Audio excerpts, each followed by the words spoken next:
1340 KVGC on the phone with me, Douglas Viviani. Everything old is new again. America's entertainment pop culture talk show, heard every Saturday and Sunday night here on KVGC. Douglas, happy Easter weekend to you. Thank you. Happy Easter weekend to you. I apologize a little bit. My voice is a little strange today. I'm fighting a little something here. The Easter craze has gotten my family up and running, and we've been doing the eggs and all that stuff. And I don't know. I woke up and I've got a little bit of a cold here from that. So we'll see what I can do. Have you colored eggs yet? Colored the eggs. I've planned out where the eggs are going to go. Typical thing. A couple years back, I hid them. Couldn't find one of them. Started to smell up the house a little bit a couple of days later. So I've got a map now where I put these things. So I should say where the Easter Bunny's going to be depositing these things. So we're all set this year. You know, it's a little different. When I was a kid, and probably when you were a kid too, you had to put the vinegar and you drop the thing in it and the tablet and this and that. Now I think they just do it with do they still use the vinegar with the egg? I'm so old school. I use the same kit that I remember looking at from 1968 when I did it as a kid. The Pez one, and we put the eggs right on the piece of cardboard cut out itself. Yeah. Yes, but there are other ways for sure. You can make crazy designs, draw on them with different kind of pen. They've got stickers, and it's great now. But I'm old school, and so I haven't advanced to that level. Enjoy it while you can, because when your kids get to be 30, they don't, coloring the eggs isn't as fun as it, used to be. So. Exactly. They don't even eat them. They just complain about. Exactly. Hey, what do you think about let's jump right into the show here. Big movie, Superman versus Batman, huh? This is the blockbuster, knockdown, drag out, the best fight of superheroes or of any on the cinema at all that I've seen since maybe Rocky versus Apollo Creed. I think it's tremendous. The reviews are a little bit mixed on it because they say it's just too much action. But as a Batman fan, I would suggest that having Ben Affleck in the costume, fighting, and not saying much is probably the best move of all. So that probably would get an extra star from me, not a star taken away from its review. Well, I don't know. I haven't seen it yet. I'm hearing, again, the mixed reviews, but it's going to be a huge movie. It's opening up in 36,000 venues, 36,000 movie theaters in the world this weekend, and that's the biggest opening of all time. I just can't I can't wrap my mind around it because Batman and Superman have both been, comic book heroes to me, and now they're fighting. I don't like that. That doesn't. I don't buy that. I agree. That's the thing, and I know the story from the comic books. If they stick to it, the reason for it is somewhat logical, but on Batman's part. But I don't see and understand in reality, if you can say that when you talk about comic books, why the character Superman would even stoop so low as to get involved in all of this. And it doesn't seem like it's much of a fair fight, but there is such a thing called kryptonite, so that might have something to do with this. We'll see. Okay. We'll wait. We'll wait till next week, and if you see it, give us a review. All right? It reminds me of do you remember King Kong versus Godzilla? Oh yeah. I mean, that was a fight of fights. That was a lot of fun. Who won that one? Do you remember that? King Kong.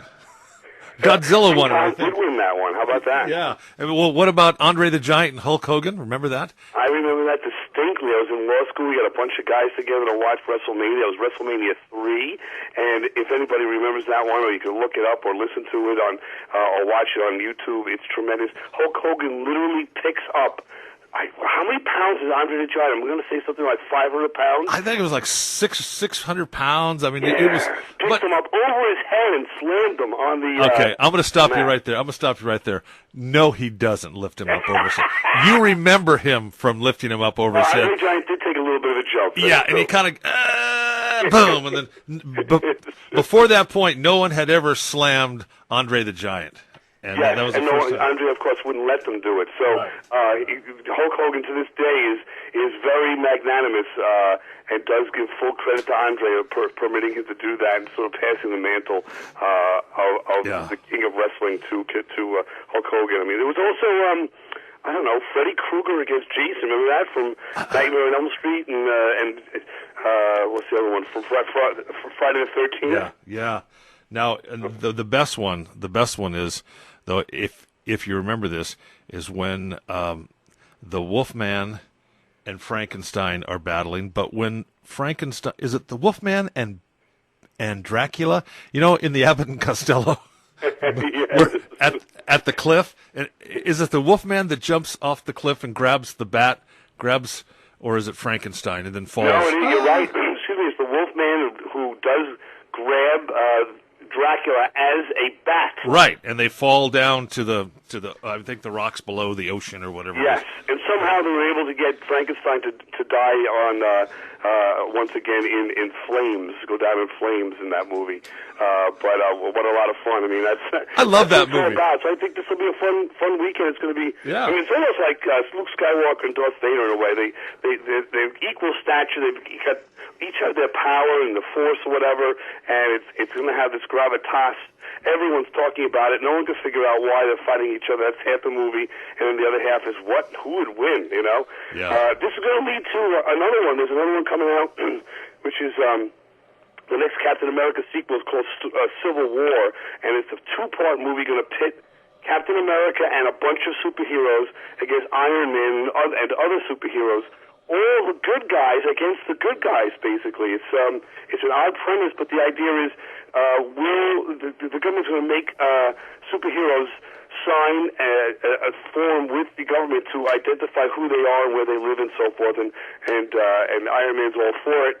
Captain America says, "Listen, we have our right to privacy, and we're not going to sign this and divulge who our secret identities are and all that." So it has a decent premise, so you can certainly understand why they would take different sides. So we have. I don't know. It's going to be that's going to be the next blockbuster, but this one I think it's going to be a lot of fun. So the Marvel universe splits.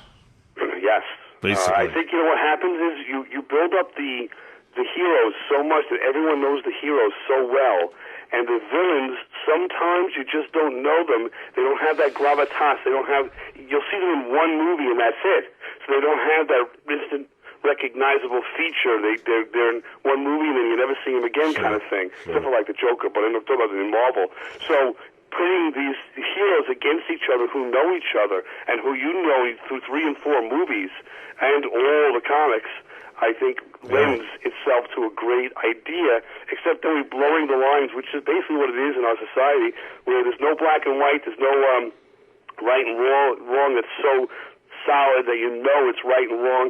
It's this blurred line, this gray line of who's right, who's wrong, let's debate it. So I think it's a more mature attitude than we've had in the past in movies, good or bad, for whatever it's worth. Before we jump to this week's show, just one note here. This week's episode, I don't know if you've been watching it or not, but The People vs. O.J. Simpson.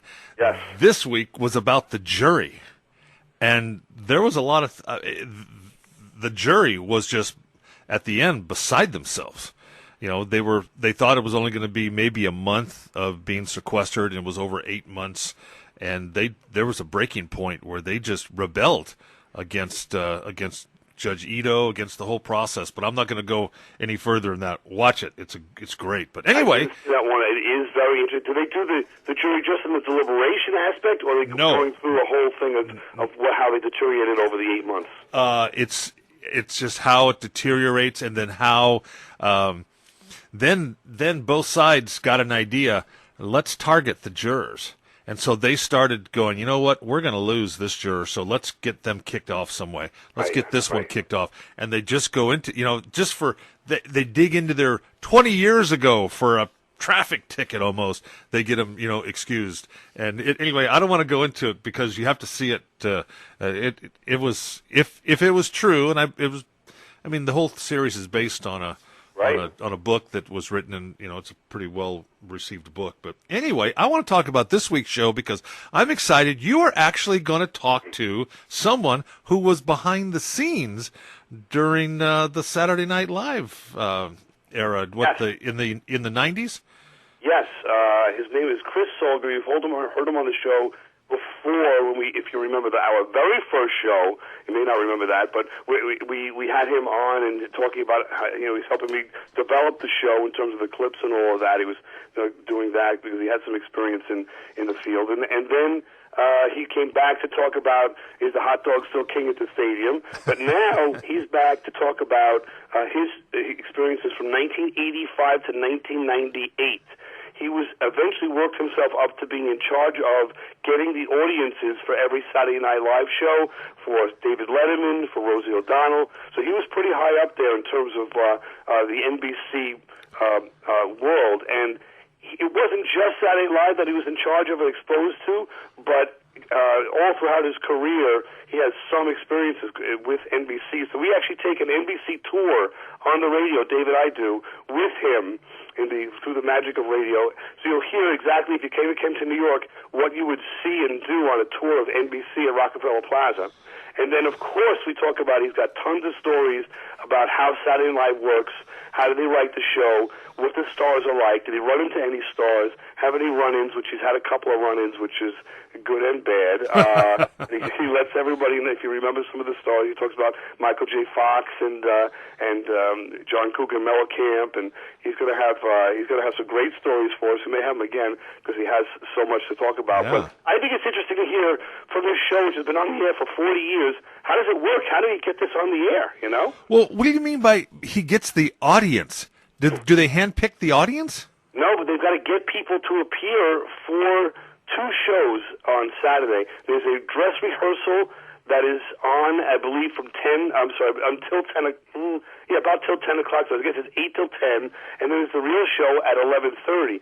The audience is about 300 people, and who's going to see it? So they got to go out and make sure that people are, we're going to wait online and watch these shows, and they've got to fill it all the time. I know it's New York City, and there's a lot of people walking around, but they also have a lot of stuff to do. So you've got to, in some way, figure out how to get an audience for these shows, including Letterman every night and so forth. So he explains that as well, what he does. It's very interesting. You know what the question I would ask him is, when you're at home and you see next week Jimmy Fallon talks with Joe Blow, or later on this week they talk and they show clips of that person. Right. How do they get that person? I mean, is that from a previous show? Is it a pre-taped episode? Because they look like it's right. That particular appearance. You know what I'm saying? It's yes. They film all those shows a couple hours in advance. But yeah, sometimes you'll see that the night before, won't you? Well, here's something for you. A friend of mine a couple of weeks ago went down and, long story short, was at a taping of the Ellen Show, and they taped it on Friday. They tape. I think they tape 2 shows a day with Ellen, and they go boom, boom, boom. But anyway, this was the show that would air Monday following the Oscars. Right. And every time they went to talk about the Oscars, they would stop, and they would then insert other, here's who won, here's who what. You know what I'm saying? They filmed like different endings to the movie, and he said it was different to watch it, to be there, and then to actually see it on TV on Monday, how they actually did all this stuff. And anyway, long story short. That's interesting. It's similar on Saturday Night Live. One similar thing is the dress rehearsal is 2 hours long. Of course, the show is only an hour and a half. Yeah. So if you go and see the dress rehearsal, a half hour of that show is cut out of the show for the real performance or the real show at 11:30. So that's a little the same kind of thing behind the scenes. You can see, well, which skit did they take out? Why did they take it out? Should they have taken it out if you've seen the dress rehearsal? And only 300 people in the world have seen that dress rehearsal for each of the shows. Yeah. Everything old is new again each week. David Cohen and Douglas Viviani examine pop culture, where it came from, and why it's so popular. And as you guys always say, you try to make radio fun, and as a old radio guy, I can appreciate that, making radio fun. So, Douglas, hopefully we do that. We try. Hopefully we actually do that once in a while. Everyone tries. Yeah, exactly. Hey, listen, have a happy Easter. Pass my best along to David as well, and we'll talk again next week. I will, and I promise to have my voice back tomorrow when you listen to the show. Okay. Have a great day.